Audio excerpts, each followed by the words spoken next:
Geht es nach Elon Musk, werden wir Menschen den Mars schon ziemlich bald besiedeln können. Doch um diese irre Vision Wirklichkeit werden zu lassen, stehen uns noch einige Herausforderungen bevor. Und da mischt auch die NASA mit. Durch einen Ideenwettbewerb, den die US-Weltraumbehörde ins Leben gerufen hat, sollen die Pläne für eine Marsbesiedlung konkreter werden. Die Fragen lauten: Wie könnte eine nachhaltige Unterkunft für zukünftige Marsbewohner aussehen? Und wie genau könnten Häuser auf dem roten Planeten gebaut werden? Klicks zum Science Fiction. Hier gibt es täglich faszinierende Science-Videos.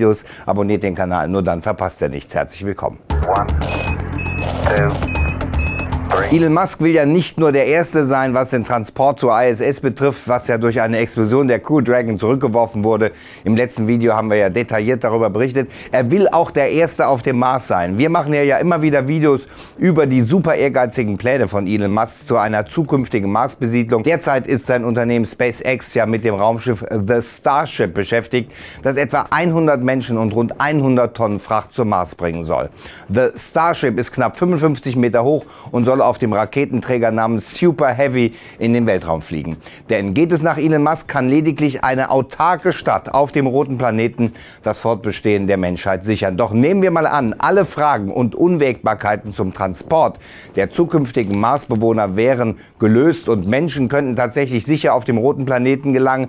Die nächste Herausforderung wäre ja die Unterbringung der Siedler, damit sie überhaupt ein Dach über den Kopf haben. Um genau diese Fragestellung dreht sich ein aktueller Ideenwettbewerb der NASA, der mit einem gigantischen Preisgeld von rund 2 Millionen US-Dollar, also umgerechnet etwa 1,8 Millionen Euro, dotiert ist. Die US-Weltraumbehörde möchte damit Antworten auf folgende Fragen bekommen: Wie könnte ein Habitat auf dem roten Planeten errichtet werden? Aus welchen Materialien könnten die Unterkünfte bestehen? Sind diese Materialien auf dem Mars selbst zu finden oder müssten sie vor Ort 3D gedruckt werden? Die Vision der NASA ist es, einen 3D-Drucker zum Mars zu schicken und bereits im Vorfeld einen Lebensraum für die zukünftigen Marssiedler zu errichten. Der Wettbewerb selbst ist langfristig angelegt und erstreckt sich über mehrere Jahre. Jetzt hat die NASA aber die 3 Finalisten der 3D Printed Habitat Challenge ausgewählt. Deren Computermodelle haben sich gegen 8 andere Teilnehmer durchgesetzt, und zwar unter anderem in den Bereichen Ästhetik, Aufbau und Machbarkeit. Auf Platz 3 gelandet ist ein Team aus Connecticut. Die designte Unterkunft namens Mars Incubator besteht aus insgesamt 4 Räumen. Diese sind durch Brücken miteinander verbunden und mit Streben auf dem Boden montiert. Es handelt sich also um ein modulares Design, wobei die Kugeln ein fußballähnliches Design aufweisen. 3 der 4 verbundenen Kugeln sind für das Zusammenleben und die Arbeit der Marssiedler und Siedlerinnen vorgesehen. Hier können sie sich aufhalten, entspannen oder sich im Labor mit Experimenten beschäftigen. Im 4. Raum mit 5 Fenstern könnten Pflanzen angebaut werden, die beispielsweise als Nahrung dienen. Dieses Gewächshaus soll unabhängig von den anderen Einheiten mit Süßwasser, einem Kühlsystem und einer Art Heizung ausgestattet werden. Die Materialien, die für den Bau des Mars-Inkubators benötigt werden, sind alle auf der Marsoberfläche vorhanden, beispielsweise Regolith, also Marssand, und das darunter liegende Grundgestein aus Basalt. Polyethylen dagegen kommt natürlicherweise nicht auf dem Mars vor, kann aber laut der Finalisten relativ einfach durch die Kombination von Wasser und CO2 hergestellt werden. Dieses Material eignet sich besonders gut, um die kosmische Strahlung abzuschirmen. Eine insgesamt wirklich spacige Konstruktion. Auf Platz 2 gelandet ist das Team, das sich Zoferos nennt und aus dem US-Bundesstaat Arkansas kommt.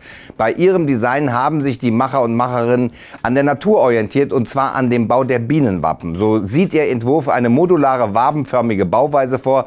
Das Team schlägt vor, dass ihre kuppelförmigen Häuser von einem mobilen Rover gedruckt werden. Auch hier sollen zum einen private Räume für die Crewmitglieder integriert werden, zum anderen aber auch Laborräume zur Erforschung des Mars. Auf Platz 1 gelandet ist das Team Search Plus Apis Core.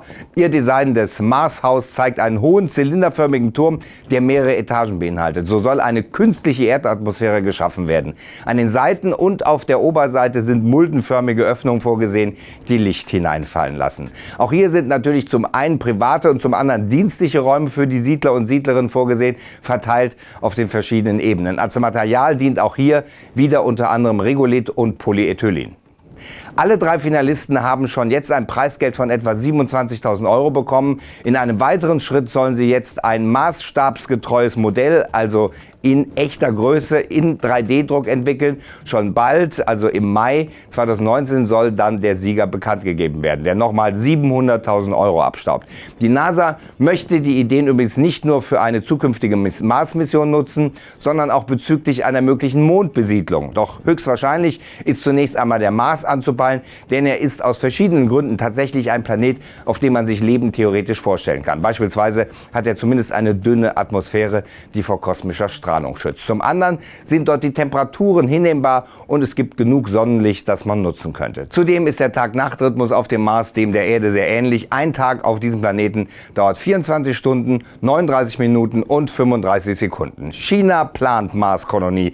Da ist also auch etwas im Gange. Draufklicken auf dieses Video, anschauen und natürlich Klicksum Science Fiction abonnieren, falls ihr es noch nicht getan haben solltet. Und viele Fragen nach dem WhatsApp Newsletter, dafür hier draufklicken. Bis dann, bleibt dran.